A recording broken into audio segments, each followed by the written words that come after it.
নমস্কার, মিঠুস কিচেনে সবাইকে স্বাগত। কেমন আছেন? নিশ্চয়ই ভালো আছেন, আমরাও ভালো আছি। আজ আমি ঝিঙে দিয়ে চিংড়ি মাছ দিয়ে তরকারি করব, ঝিঙে চিংড়ি। তার জন্য কড়াই তেল বসিয়ে দিয়েছি, দেবো 5 ফোড়ন। তাই চিংড়িগুলো দিয়ে দিয়েছি, একটু হালকা ভাজা আছে। এবার ঝিঙেগুলো দিয়ে দেবো, ঝিঙে চিংড়ি হবে।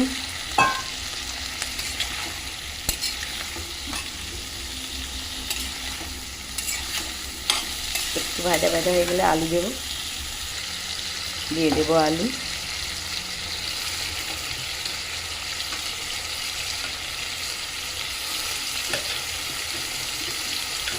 ঝিঙে দিয়ে আলু দিয়ে চিংড়ি মাছ দিয়ে তরকারি।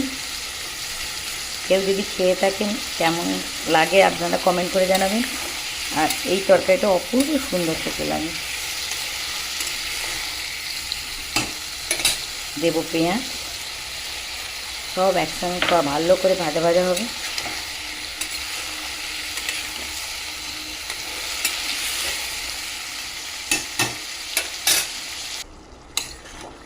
কত জল বেরিয়ে গেছে, জলটা যতক্ষণ না মরবে ভাজা ভাজা হবে না। জলটা মরে গিয়ে ভাজা ভাজা হবে, তারপরে রান্নাটা শুরু হবে।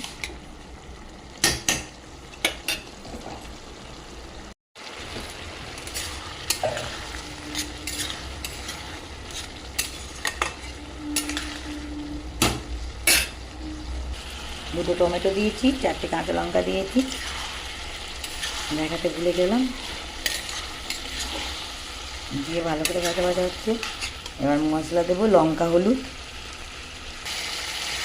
ভাজা ভাজা হয়ে এসছে, দেবো হলুদ গুঁড়ো, কাঁচা লঙ্কা দিয়েছি, দেবো একটু লঙ্কা গুঁড়ো,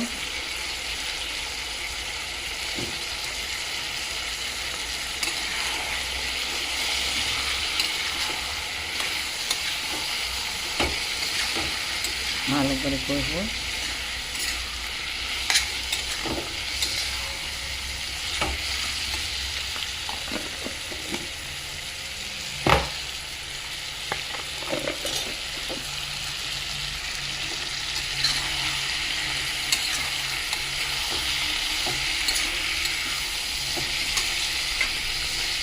অল্প জল দেব, যাতে মশলাগুলোর কাঁচা গন্ধটা কেটে যায়। টমেটোগুলো গালিয়ে দেবো একটু। চিংড়ি মাছ দেওয়া তো যেমনই হোক টেস্টি, তবে অপূর্ব সুন্দর খেতে হয় এই তরকারিটা, ঝিঙে চিংড়ি। সবশেষে দেবো নুন। নুন দিয়ে ভালো করে আরেকটু